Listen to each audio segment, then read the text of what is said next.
Rescue 911 here, this is Hotter Than Hell Radio.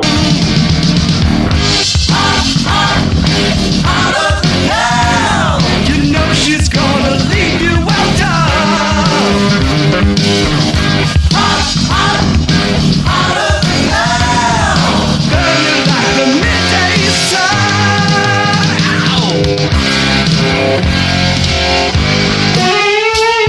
Rescue 911 here. This is Hotter Than Hell Radio, and I am with Gary Schwartz, actor, improvisational coach, voiceover, you name it. He's here, and he's going to be discussing his writings, his filmography, everything. Thank you so much, Gary, for coming on the show. My pleasure. Glad to be here. Now, you and I were having a brief discussion about a commonality that the two of us somewhat have. We were talking about pro wrestling, and you were early on I was in a movie in just one scene, but in a movie called Body Slam back in the old days, with Lou Albano and Roddy Piper and Dirk Benedict, and it was directed by Hal Needham. I played a ring official. Yes, and you were discussing how how they say pro wrestling is fake. However, yeah, but these guys are monster personalities with just, they are so unbelievably strong. I mean, they're athletes, but they're putting on a show. But boy, I tell you, it was a raucous time. Yeah, the Samoans you don't want to mess with. Oh yeah, I had to. Hal Needham, the director, said, "Okay, he says, you're going to try to just get between these two guys." And he asked the Samoan wrestler, he says, "Now you just push him out of the way." And so I barged in and I said, "All right, you guys," and he pushed me out of the way, and I think I went like 20 feet into the lockers. It was unbelievable. I'd never been thrown that far or hard. And the guy was just, "Oh, hey, I'm sorry," Yeah, they don't mean it either. They honestly, the Samoans are the nicest guys in the world. If you have a good relationship with them, you're good. But and they're usually very kind to people. It's no, just, he was really nice. Yeah. He was really nice, and I only had that like one line, but we had to shoot it on three different occasions. One, they lost the location. Two, the night before I was supposed to get there, everybody got into a big bar fight, and they had to bail them out of jail. So I got paid like 3 days to just do this one scene, and it was really crazy. well, it's just, now, if you don't mind, I'd like to discuss a little bit of your early work with my. I grew up on this show. I loved this show, and I loved your character. It was Zoobly Zoo. Zoobly Zoo. Well, my goodness, you were a fan of Bravo Fox. That's just amazing. I can't believe it. You did it. Oh, thank you so much. You made my year. Thank you. I absolutely loved that show, and I still watch YouTube reruns of it. I just thought it was a neat show, and it's kind of almost timeless because it was entertaining. It was very entertaining. Yeah, it was. It was Hallmark's attempt to sort of go up against Sesame Street. But as a matter of fact, I just saw online there's an article called, The Lost Magic of Zoobly Zoo, and what happened, and why the show sort of didn't make it. And it was just a confluence of egos in the production side. The people who were backing the show were not only Hallmark, but Deke Enterprises, which is a major Canadian animation company. And they were just cutting corners like crazy. But Steve Binder was the producer, and he was one of the producers on the TV show The Monkees and things like that. But he put together a really good show, and we won awards, and Emmys. Yeah, it was a really timeless show. They wanted it to be timeless, and it holds up pretty well. Yeah, it did, and I one of your fellow actors, I do believe went on to directing the TV series Madeline, and she's doing voiceover work. She played. yes. Was that? Yeah, she played. Louise Valance. Yes. Was that Kangaroo? Yeah. Yeah, absolutely. As a matter of fact, her name, she goes by the name of Stevie now, Stevie Valance. You worked on something together, didn't you? What's that? Recently, didn't you guys work on something together in the past couple of Yeah, years? you know, what she did is she got us all back together 3 years ago for a reunion. And we recorded new tracks, including Ben Vereen. And she's trying to put together a little animated version, updated animated version of Zoobly Zoo. Wow, that's going to be really cool. That's really cool. Yeah. It really looked like you guys had a fun time on that set. I mean, it looked like one of those sets where you guys could have some fun and. Oh my gosh! I don't know if you've ever seen the outtake reel. No, I never have. Oh my goodness! I'll have to give you the link to it because it's not for public consumption because we got a little raunchy.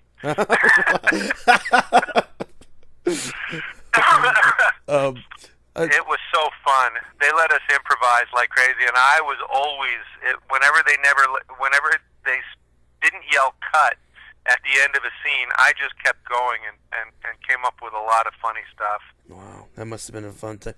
Well, now talking about improv and everything, I do understand that you started your career at the age of 13 as a mime, professional mime. Yeah. I grew up in Schenectady, New York, and I started.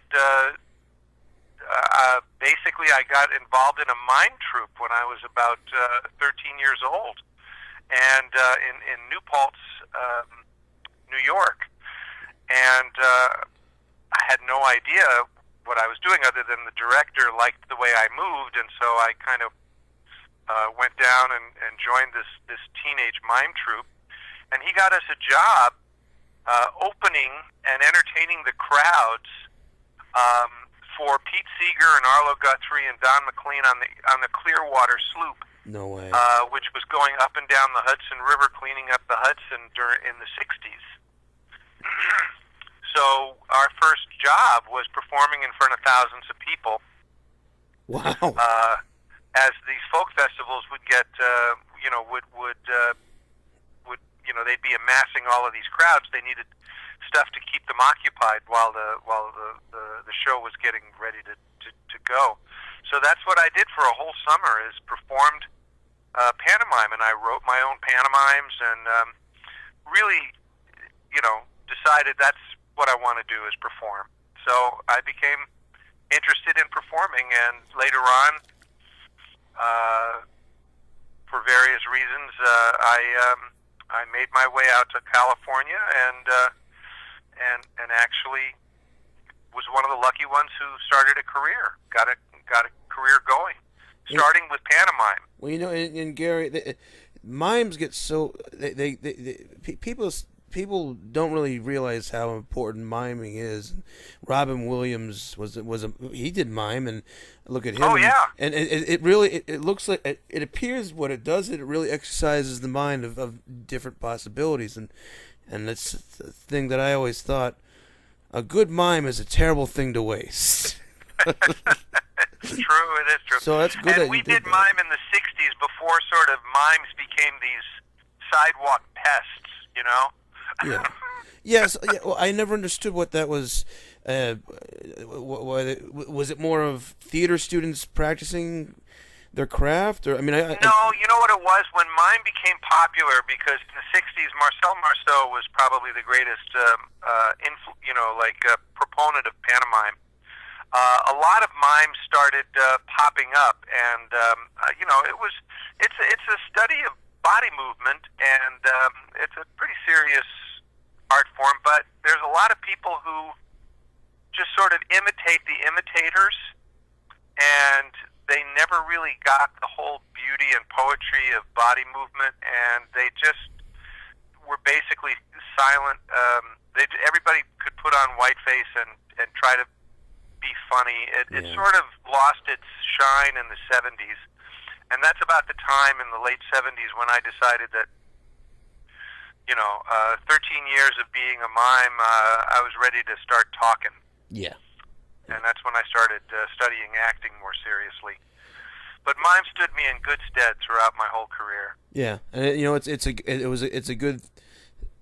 something good. It seems to build a foundation on and really hone on your craft.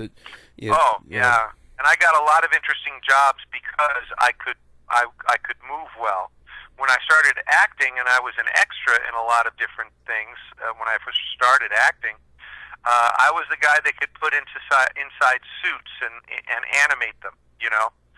So I was on Wonder Woman as a suit of armor that tries to chop off Linda Carter's arm, or I was in a movie called Kiss Meets the Phantom with the rock group Kiss, and I was a robot gorilla. No way.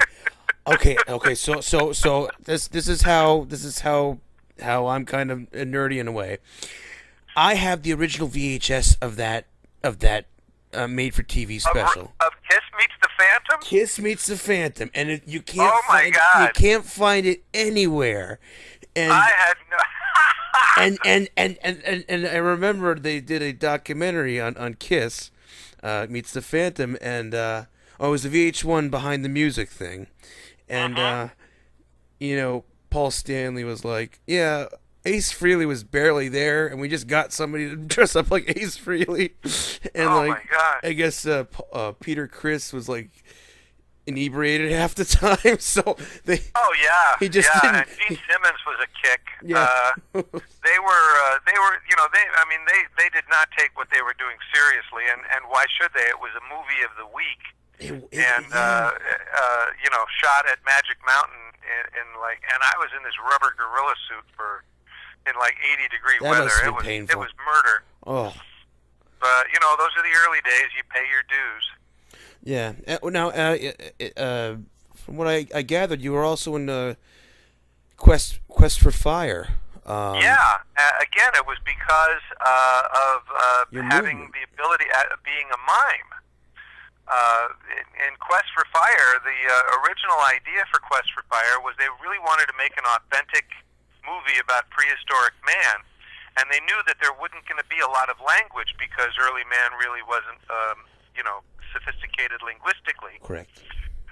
So the director, French director, thought that the best thing to do would be to work with mimes because they are so expressive and can say more with a gesture. And but what he didn't realize is that most mimes are terrible actors because they're all external. They all do the outward showing of emotion rather than the internal. Yeah.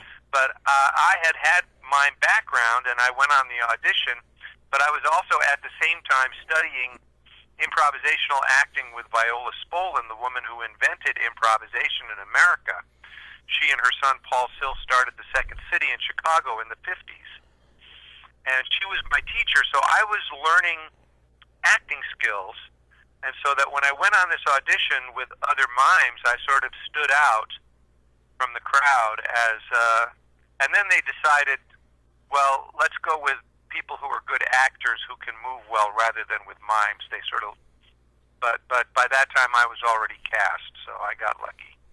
You've done so many voiceover work as well, and I want to eventually go back to Second City because that's a big deal. But you've done so much voiceover work. I looked at your resume. You've done video games. You've done cartoons. You've done a lot of different voices, and it's very again another lucky break. What happened was I was a commercial actor. And I was going on auditions, and I made a voice tape because I have a facility for accents and dialects and things like that. And so I made a voice tape and gave it to a guy who passed it along to a woman named Barbara Harris, who ran something in L.A. at the time in the early 80s called a looping group. Now, looping is a very specialized form of voice acting for film and television. If you watch any movie, there's usually, if there's a crowd or a lot of extras in the scene, what they do when they shoot a scene, they actually record just the main dialogue from the main actors. And they tell all of the people in the background to actually not talk, but act like they're talking. Right. Because they have to shoot the scene from this angle, and then from that angle, and then from this angle. And if there was a background track, it wouldn't cut together.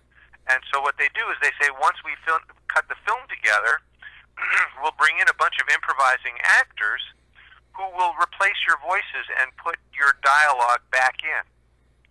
So the extras don't actually say anything. They hire actors to fill in the background. And it's called a looping group. And I was in the largest LA looping group called the Loop Group. And we got to work on, I worked on about, I'd say, maybe 40% of all of the Star Trek shows, from Next Generation, Voyager, Deep Space Nine. I got to work on TV shows like Max Headroom, done movies like Batman Returns, Planet of the Apes. My goodness. I've done over 600 films and television shows in that capacity as an ADR voiceover artist. ADR means additional dialogue replacement. So that's a lot of my resume is filled with that work.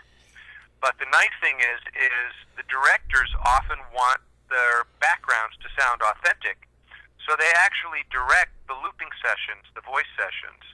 And so I had a chance to work with Robert Redford on Daisy Miller and on a quiz show. I got to work with Barbra Streisand on the movie Prince of Tides. Oh, wow. And amazing. I got to work with Warren Beatty on Dick Tracy. Oh, that must be awesome. It was I tell you, it's a lot of it is luck and but having the skills to take advantage of it if the opportunity presents itself. Well, and I also was looking at your resume. You've been also credited as being a writer. You wrote episode of Zoobly Zoo. I did. And you wrote it's saying here a video game, and you produced. And this is the one thing that's getting me. I love this. You did a stunt as a stunt driver on The Wizard of Speed and Time. Oh my goodness! You know The Wizard of Speed and Time? I told you, I've done my research. Wow! Yeah, Mike Chitlove. I played a Shorty, the Canadian thug, and it was a low budget movie, so we had to do our own driving, and we had to drive crazily down was it Hollywood Boulevard? I was not a trained stunt driver, and I was driving a 1957 police cruiser. Oh my goodness. We could have hurt somebody. Thank you for sounding so confident, Gary. Oh my God. Here I just built you up as a stuntman. You're like, God, we could have killed someone. Jesus. Oh my goodness. Don't do any more stunts, please. Jesus. Producing. I wrote and produced a movie called My Brunch with Andrea, which you can actually look up on YouTube. Oh, right. And it's a little parody of My Dinner with Andre. Back in the days when Moon Zappa came out with the song Valley Girl, Yeah. I thought, wouldn't it be funny if we got Valley Girls to do My Dinner with Andre? So I wrote a parody of My Dinner with Andre using Valley Girls, and we called it My Brunch with Andrea. And I used the money that I earned on Quest for Fire to produce this movie, and it turned out pretty good. We got into a few festivals with it, but it was just a short little 20-minute film. That's good. That's very good. Now I just wanted to go back to Second City because that's a huge deal. That was a major. That whole encounter with Viola Spolin changed my whole life. And what I I do now, as a matter of fact, I'm on the eve of leaving for Australia to teach Viola's work to improv actors in Australia for 3 weeks. But I became a student of Viola Spolin's back in the late 70s, and I had no idea what a profound influence she would have on me. Of course, she's had it on so many famous actors, and many actors like Valerie Harper and Mike Nichols and Elaine May have all credited her with changing their lives. Alan Alda still teaches her work to this very day. He teaches improv to scientists at Stony Brook University. Really? Yeah. And he's using her games. They're really transformational. And so when I got to become her, I sort of became her protege. Over the years, I studied with her for about 10 years and was her friend through the end of her life. She died in 95. I became sort of, afterwards, my mission was to make sure that her work is carried on. And it's unfortunate because improv has gotten so popular, but nobody remembers the origins of it, and they misunderstand how profound improvisation is, and they just think it's sort of a comedy-generating device, but it isn't. It's an actual philosophy. And that's what I try to get across to people. It's the philosophy of spontaneity. Now, with that being said, would you... Because I notice a lot with actors, and it just seems some actors can only do so much, and but they could do more. And I'm not trying to name names, but I have nothing to lose. Whatever. Like Leonardo DiCaprio, I have a hard time watching him because it's like he gets into the character, but not really. It's kind of robotic in a way. It's kind of not as loose. Whereas if you took a guy like Robin Williams, God rest his soul, and you could really put him into anything, and he'd form to it. Well, there's as many different styles and approaches to improv as there are to acting. Yeah. I don't know, if you watch a movie like Wolf of Wall Street, for example, Leonardo DiCaprio does an amazing job in that. And he's working with another very, very facile improv actor, Jonah Hill. But improv can inform your work as an actor to a great degree. And I think a lot of actors now just sort of, it goes without saying that they have to have studied improv on some level. Well, just to have that ability to be so in the moment and ready for anything.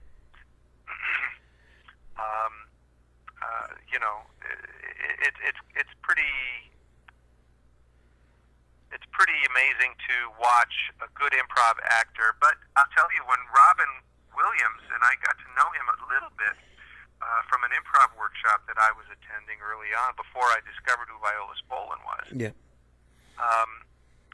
He actually, they had to really rein him in and not allow him to improvise. And if you see a lot of his early work, it's not as deep or as meaningful as his later work when he sort of really mastered the art of film acting. Right. And could bring it all inside. He was a genius. He was, and you're a genius too. And I'd like to also talk to you about your writing and you being an author. I've just written a book, a children's novel, and I'm in the midst of trying to promote it. And it's a children's fantasy novel called The King of Average, and it's about a little 11-year-old boy who suffers from very bad self-esteem, much in the way I did when I was growing up. Kids who suffer from this they have to find ways to present Yep. Okay. They have to present a face to the world, and so what they do is they develop like a false self, a self that they feel people will accept, and that's exactly what happened to me. I didn't feel good about myself, so I kind of created this persona of the nice, funny guy, so, who could take offense at that? And it developed me as a comedian, but it also led me to a sort of sad place in my life where I've really felt all alone. Through a lot of therapy and work on myself in my midlife, I realized, I could kind of heal that wound. So what I did is I took that whole concept and I wrote a book about a little boy whose mother thinks he's terrible and he thinks he's terrible, but he rebels against the idea and decides maybe he could be not so terrible. Maybe, as a matter of fact, if he worked at it, he could be average. And then he thought to himself, and I had this exact thought when I was 11, what if I became so average that there was nobody in the world more average than I was? And that little paradox, because you can't be the most average, there's no such thing, sort of kept me going. And so I wrote a fantasy about a little boy who is actually recruited in this realm of possibilities to replace the former king of average who has disappeared. And it's sort of like an Alice in Wonderland, Wizard of Oz, based a lot on one of my favorite childhood books called The Phantom Toll Booth. Oh my God, yes. Homer Price. Norton Juster was the author of The Phantom Toll Booth, and it's about and it has a lot of wit and wordplay in it. So my book is an adventure story about a little boy who meets a talking scapegoat named Mayor Culpa, and Mayor Culpa and he go to take the place of this new king of average, and they meet a professional optimist who has in his pocket a professional pessimist named Killjoy, and they go on all of these really funny adventures. They meet the nervous Nellies, and they meet the king of the ninnies, and they meet all sorts of different characters, and they end up in the in a Shangri-La called Epiphany, where he really understands who he is. It's a great book. I'm really proud of it. It took me 2 years to write, and so I'm really hoping kids and adults get a lot out of it, because I've written it in the same way that I write almost all of my humor for kids, in that, like, I'm a big Rocky and Bullwinkle fan. Yeah. So it has to be appealing to kids, but it also has to have a layer that adults can laugh at too. Well, so that's what this book is. And I like how you mentioned the Phantom Toll Booth. I remember one aspect of that Phantom Toll Booth. There was this land that they went to, and I'm not sure if you remember, but the lead character, the boy, he Milo, yeah, he found the soup, and he was hungry, and he was eating the soup. And right, in Dictatopolis, the city of words. Yes. And then Digitopolis, the city of numbers, and the two kings hate each other, and so they ban numbers from one city and words from the other city. Yes. When Milo decides he wants a square meal, they give him a meal of squares. Yeah, and I love those play on with words and those puns. Exactly. And he jumps to the Isle of Conclusion. Well, my book is very similar. He goes to the land of average, and then he ends up in the flatter lands where everybody sort of flatters him and turns his head. It goes to Uppity, a little snobby village in the mountains, and Serenity Spa, Lake Inferior. Yes. Oh my gosh, that's gonna be awesome. When are we expecting it? It's out. Oh, it's out, As a okay. matter of fact, it's been out and published, but my publisher, May 31st, went out of business, so I've republished it under my own imprint, and it's available on Amazon.com. The King of Average by Gary Schwartz, and I'd love your readers to read it, or your listeners to read it, and their kids will get a kick out of it. It's a great. There's a great lesson in it, but it's a hell of a lot of fun to read. Now, Gary, do you have a website that you'd like to plug at all? Well, absolutely. I have two websites. One for myself and my book, which is Gary-Schwartz.com, Gary-Schwartz.com. And you can see videos of some of my TV work and my commercial work. Listen to me as the voice of the Heavy on Team Fortress 2, the video game. I play heavy weapons guy. I'm the play demo man. And it also has links to my book. And then the other website that I have is called SpolinGamesOnline.org. Spolin, S-P-O-L-I-N, that's Viola Spolin's last name. And I've created a free internet video library of how all of Viola's games are played.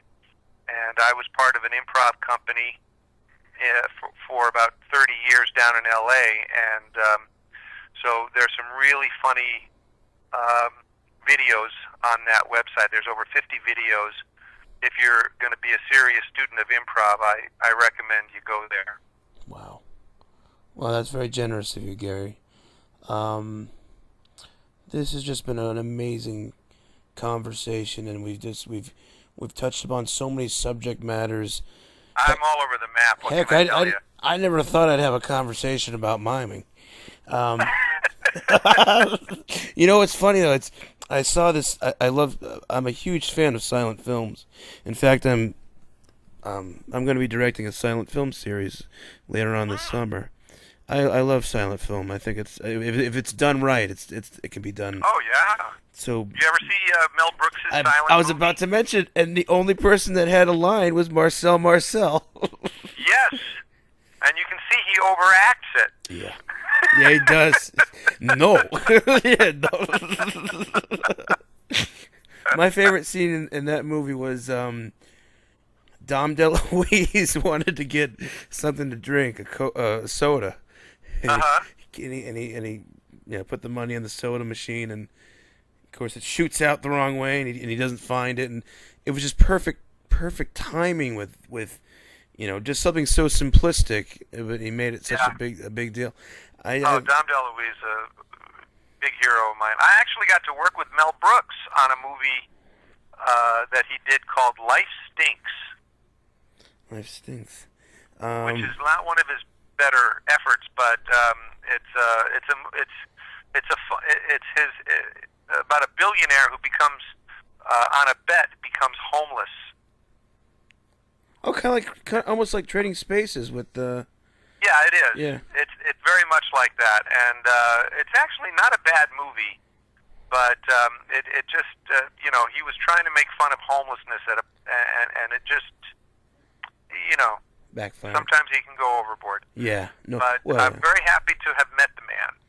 Well, it must have been fun on that set too. I mean, it seems you had a very positive career, and that's really awesome. And you seem very, very happy and content. And you're going to Australia. That's gonna be awesome. There you get to see koala bears and kangaroos, which I've never seen before. And maybe pick up a nice Australian accent or something like that. Good eye. Good on you, yeah. Yeah. What's with them? And I'm not trying to talk bad about them, but it's like I watched a Crocodile Dundee movie, and this is probably generalizing, but like they don't move their bottom mouth at all. Like they don't. It's like paralyzed, and they just go. It's just the top lip moves, not the bottom. I'll have to look for that because I'm looking for something to try to figure out how to get a good Australian accent, and I'll have to play with that. Yeah, I was watching Thunderdome and whatever it was, Mad Max and all those things. And of course, they use all those Australian actors, and they don't move their mouths. So I just noticed. But I hope you have a fun time down there, Gary. And I'm looking forward to it. I'll definitely put your website on my site, and you just keep on having a good time there and keep on doing what you're doing, and thank you so much. Chris, thanks so much. This has been a really fun. I wish you a lot of luck, and I hope your listeners enjoy the audio. Send me a link to it. I'll post it on my Facebook as well. I promise you, yeah, I will. We'll promote each other and hopefully share what our gifts are to the world. I don't really have gifts. I just talk a lot. It's called the gift of gab. Gift of gab. That's a gift of BS right there. Oh gosh. So, Gary, thank you again. This is Hotter Than Hell Radio with the wonderful Gary Schwartz, actor, speaker, improv coach, stuntman, and author. Writer. Thank you so much, Gary. It meant a lot. And as a kid watching that show, it actually was very inspirational for me. Well, thank you very much, Chris. You're a special person, and I'll thank you again as you. Bravo. Yes, I can't do it, but thank you so much. This is Hotter Than Hell Radio. Rescue 911 here. Chris Annino with Gary Schwartz. Thank you again, and we'd love to have you again sometime soon. Anytime.